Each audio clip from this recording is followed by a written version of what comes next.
trust me again, or some sort of tease like that. Nobody shows up. We get the two guys that are still there with ridiculous run-ins. You get the stupid, dumb, idiotic idea of ripping up the damn ring. You know, ripping up the ring, if you're going to do it like it was done with the Nexus angle. Do it like it was done with Lesnar and Big Show when they broke the ring. Don't do it in the middle of a damn match just to try and prove a damn point. There are weapons to do that. Use the weapons. All you're doing by ripping up the ring is making yourself look Bush League. Which isn't that hard to do for TNA, believe me. Anyway, the biggest problem with that whole match was Dixie Carter. Okay? I do not care. I'm not going to sit here and bash Dixie Carter as a professional, as a entrepreneur, or anything like that. I have my opinions, but I won't bash her as a professional because I'm not in the business. I don't know. Her on-air persona is awful. It is just awful. Her work in the match last night took a world championship match at TNA's WrestleMania pay-per-view and made it a mockery. You cannot tell me anything more than that.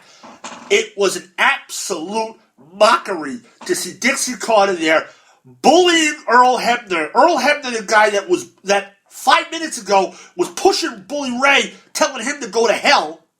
And now he's being bullied by the president because the president's putting his job on the line. Give me a break. Since when does Earl Hebner worry about his job, storyline or not? I mean, really, come on. It was a freaking joke. This match was hyped well. They even hyped it well during the pay-per-view. And it absolutely bombed, in my opinion. And then, when it all comes out, and the smoke clears, and AJ wins the title, does he basically tell Dixie to go take a hike? AKA what CM Punk did at Money in the Bank? No. He goes out in the crowd and celebrates with the crowd. Don't get me wrong. Celebrate with the crowd, great moment. No qualms there. I loved it when Styles and Daniels did it back in the day when they celebrated their tag team title wins in the crowd. I thought that was tremendous. I don't have a problem with that. But you had opportunities to do something special with this angle, with AJ working without a contract, with Dixie saying this is AJ's last night in the company. AJ wins the belt, flips Dixie the bird, and walks away. Then all of a sudden you got a no champion in the company. You got AJ wandering around outside with the title saying, I'm the best, pay me, or you're never getting your title back. You got something there. Why don't you freaking use it? That's because it's TNA, and TNA does not have a clue creatively what they're doing.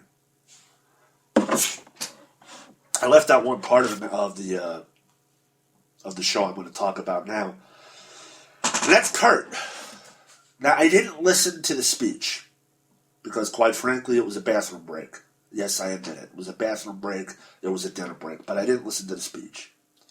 But I did hear at the end that Kurt said something to the effect of, and I quote, what I've done before in my career doesn't mean anything. What I do now, when I set a new standard now and in the future, that will mean something. And when I'm worthy, I'll accept the Hall of Fame induction.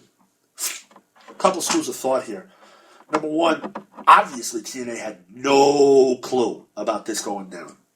And I'm telling you, that's a shot to their integrity, to the company's integrity. The fact that Angle did not tell them or chose not to tell them for whatever reason, it's still a shot to their integrity. It was a black eye for the show from a company perspective. From a personal perspective, If Angle's doing some penance because of his past indiscretions, you know what? I respect that. I give him credit. Somebody on Facebook last night said that perhaps he wanted to get one last run in WWE and retire there and get WWE Hall of Fame. You know what? Maybe that's a possibility too. I doubt it because he's been in TNA for so long. I don't think Vince would bring him back, but you never know. But the bottom line on the whole thing is, Angle showed some humility last night by declining that. I thought it was a storyline. I was waiting for some stupid storyline angle, no pun intended, with regards to this whole induction thing, but it never happened. And I'm stunned and I'm happy that it didn't. Perhaps we'll learn someday why Kurt did what he did and declined the Hall of Fame induction. But in the meantime, it just did add a small amount of intrigue to a show that desperately needed it. I looked around as the night was closing last night about what people thought were their grades for the pay-per-view, and I got sort of B's and C's. You know, no, obviously nobody turned around and said that this thing was a gem. And I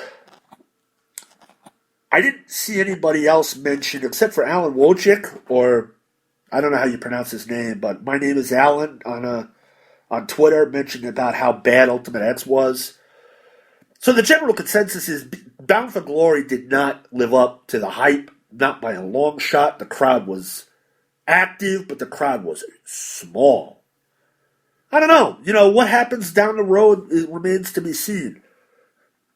I do know that they're in trouble. They're in a lot of trouble. And it's not just for money. Okay?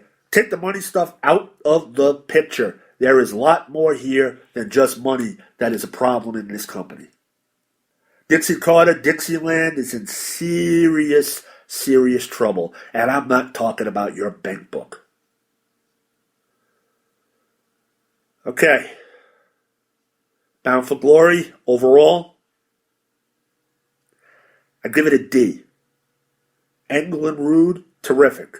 The tag title match, very good. The knockouts match, okay. The main event had its moments, but overall was a flop. Ultimate X, an absolute, utter disaster. I know I had said this was going to be a short deal, but it's not, and I apologize for that.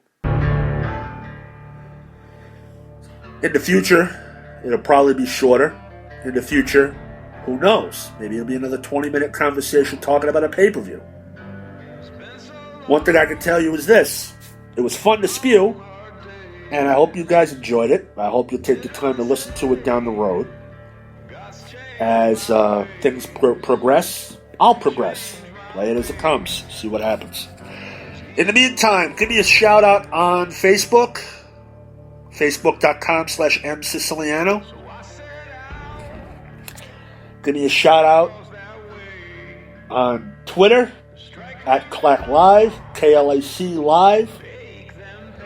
And I'll see you next time. This is Mike Siciliano.